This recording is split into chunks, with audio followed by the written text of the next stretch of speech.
Sen.Nancy Binay, ibinunyag sa Senado ang kapalpakan sa pamumuno ng Secretary Doque. Alamin ang buong detalye sa video ito. And ask simple question lang. I just want to know kung na-contact nyo na ba lahat ng pasahero from Hong Kong to Manila na sumakay sa SEDPAC. Hindi nyo pa naaabot lahat eh. Hindi pa nga ho. I will So ano not ho yung deny. nagiging problema? Is it kulang ba tayo sa manpower? That's one Or of them. hindi niya talaga alam kung saan sila pupuntahan kasi yung contact information sheet kulang. Secretary Duque, tama po ba na napakahalaga doon sa containment itong contact tracing? Kasama po yan sa protocol natin. Talaga pong mahalagang-mahalaga ang contact tracing, lalo na doon sa mga nagkaroon ng mga sintomas, katulad po ng dalawang Chinese nationals.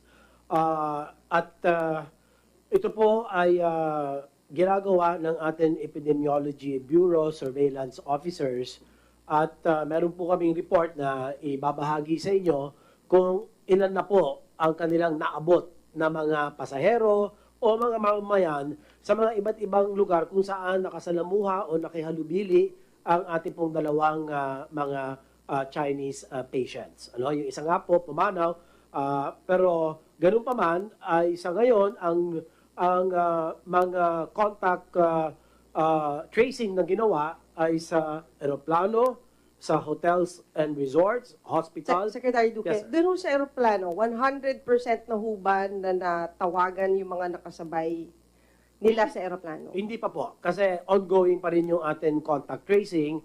Out of 331, meron na po tayong na-assess na 58, and yung pong number of contacts on currently home quarantine, 53.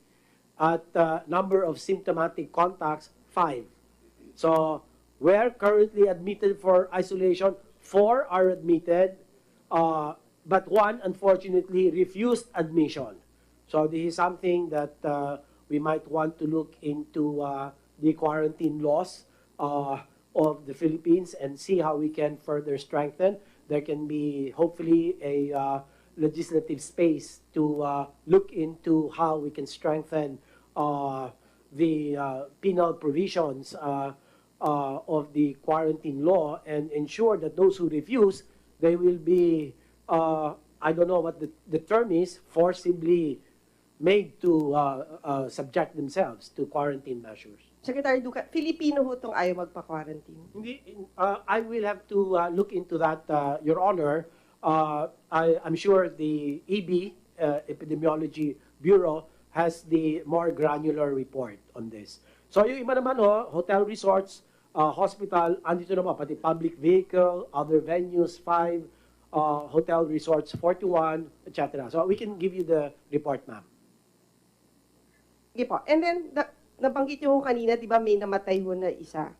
Yes, ano na ho yung status ng body nitong the 38-year-old female Chinese... the 44-year-old male who passed away.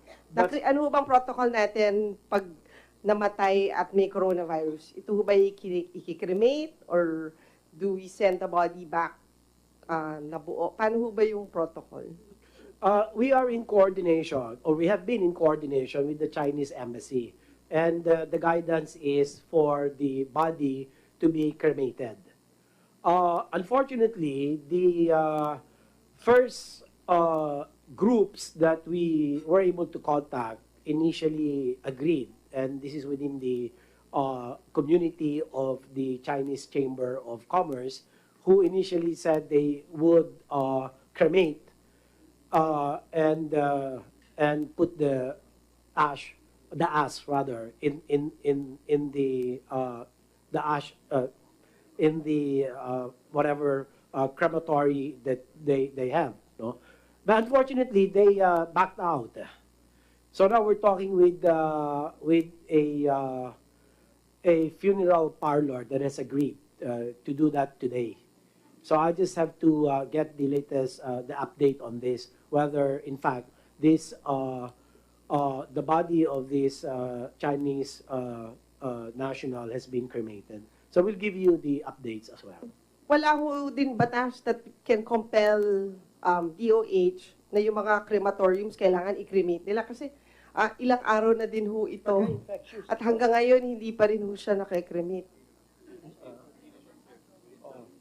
The experts behind me are one in saying that he no longer will be infectious once dead. So So pag namatay ho, hindi na ho nagiging carrier. wala na ho. Hindi na ho magiging carrier. Pero naka-sealed kasi ito naka-sealed body bag ito. So talagang kahit na may agam-agam, yung pong measures ensure that this is sealed and therefore the coronavirus will not be able to get out. Pero kung gano'n nga, Secretary Duque, bakit ayaw nila i-cremate if it's no longer contagious? Well, they have their own mindset. That's the problem with them. Sabi ko nga, pambihira naman, your fellow Chinese, no? Dapat pakita ninyo na susuportahan ninyo. But I don't know, I need to get the full story behind.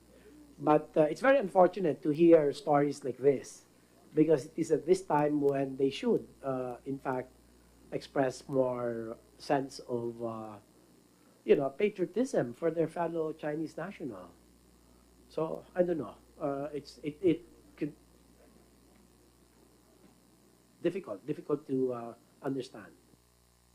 Sige, Secretary Duque. And then, ilan ho yung staff na dedicated for contact tracing? Ilang staff ho yung dedicated for contact tracing? Can I just ask my EB director? Ang contact tracing po natin we have for the flights in Metro Manila, yung Cebu PAC and the PAL, dito po the whole of NCR Epidemiology Bureau, surveillance officers. Ngayon sa region naman, doon po sa mga pumunta sa mga hotels, pumunta sa mga tindahan, ay yung ating pong Region 7 Epidemiology Bureau surveillance officers. Ilan ho? Inaantay ko lang po. Para Kasi, lang, Secretary, remember, this is just one case. yes. I guess, pag nagkaroon pa ng, well, hopefully, wala sanang, hindi na madagdagan yung bilang, pero kung madadagdagan, kailangan malaman natin kung if there's a need to augment yung staff, lalong-lalo na pagdating dito sa contact tracing. Well, meron hong mga hakbang na isinasagawa nakikipag-ugnayan sa DILG. Kasi po kanina na-report na meron pong mga binubuong mga task force ang DILG para matukoy ng mga barangay captains, kung sino-sino sa kanilang mga mamamayan ang dapat ma-quarantine. But of course, we need to level up their competence in being able to identify. So, yung pong technical support na yan manggagaling po sa atin, NCR, as well as in the concerned region. But the number, I'll get back to you, ma'am. Kasi katulad itong dalawang pasyente na to, it's been how many days already at hindi nyo pa nakokontak 100% yung nakasalumuha nitong dalawang pasyente na to. I mean, yung hotels and restaurants, understandable, mahirap yan. But yung eroplano, una-una, may ano yan, di ba? Meron namang listahan ng SEBPAC, tsaka may flight manifest. Okay. Di ba dapat, ngayon pa lang, for me, dapat, Secretary, 100% na alam na ng mga pasahero na yon na they've been exposed to the virus. Halika. We have, as of now, 17 surveillance officers plus 50. And this is 17 epidemiologists and about 40 disease surveillance officers. Okay, so the information is that we have 17 epidemiologists constituting a team with 40 surveillance officers. So ito po ang ginagawa, nakikipag-ugnayan din sa kanilang counterparts sa mga pamahalaan lokal. So siguro, Secretary, ano yung naging difficulties nyo in getting in touch? Siguro lalong-lalo na dito sa kasama nila sa eroplano. I am told that efforts are being made to increase the number of surveillance officers. Secretary, siguro ito lang sa plane lang. Let's concentrate dito sa eroplano. For example, yung flight nila from Hong Kong to Manila, I think SEBPAC yun, di ba? 100% na hubang na-contact itong mga kasama nila sa flight na yon. I am told that the Cebu PAC and PAL have a system in place to get in touch. Secretary, I'm asking, Oh, yeah. simple question lang. I just want to know kung na-contact nyo na ba lahat ng pasahero from Hong Kong to Manila na sumakay sa SEBPAC? With the yung flight manifesto, meron na. We have the flight. So how many percent? We were not given the certain updated numbers, and then we were not given the numbers of it. So, but the airline, they offered to assist in contacting the persons involved. I guess, Secretary, mukhang hindi pa. Kasi, It looks like, yes ma'am, I'll be the first one to admit it's not easy to do this. In fact, Secretary, kasi, we are all here looking for a solution. Kaya I'm asking you, ano ho yung nagiging constraints kung bakit hindi nyo makontak itong mga nakasabay nila sa eroplano?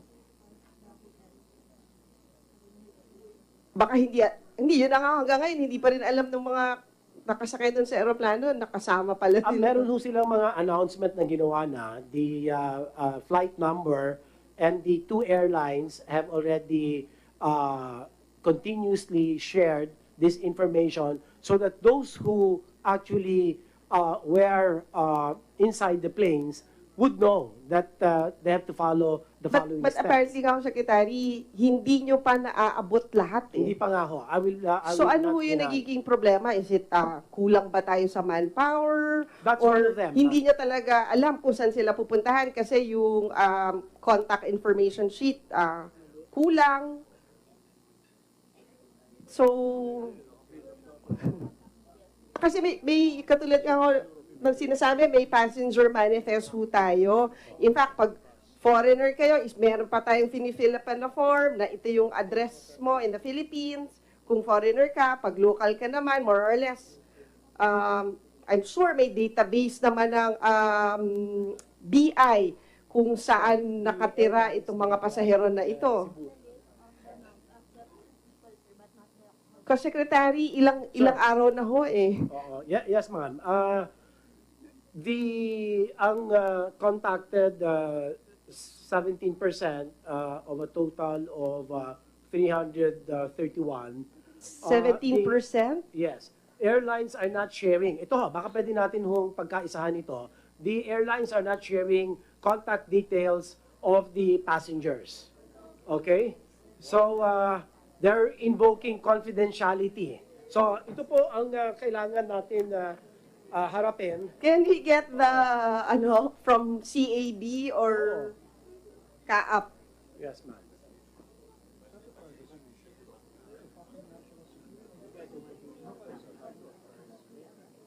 So, ibig sabihin, Secretary, hanggang ngayon wala pang may kopya ng flight manifest? Meron Kasi ayaw ibigay ng airline?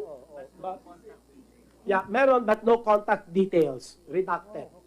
Sige po, GF. So that's why we can discuss it here for legislative.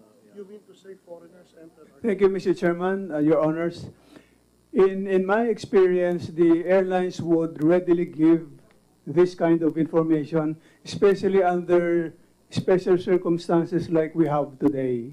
So in my experience, the experience of our office, they would be willing to share it, especially during an event like this. I guess, let's go back to the basic. Ano ho ba naging protocol natin? Who asked the airlines to provide them the manifest with contact details? We do. The Epidemiology Bureau of the DOH was instructed very clearly to get the flight manifesto. And from there on, I thought that things would be as usual, that there shouldn't be any problems. But now, I'm being very strange they're saying that the airlines are the ones contacting the passengers and informing them. And that we're not given the number. But all of these will be subject to validation, Your Honor, so that we will know exactly how to address this issue. It is a very serious issue. Yes, Secretary. At, Yes. you know, ang Yes, yes. mas nakakalungkot, parang hindi kayo nag-uusap.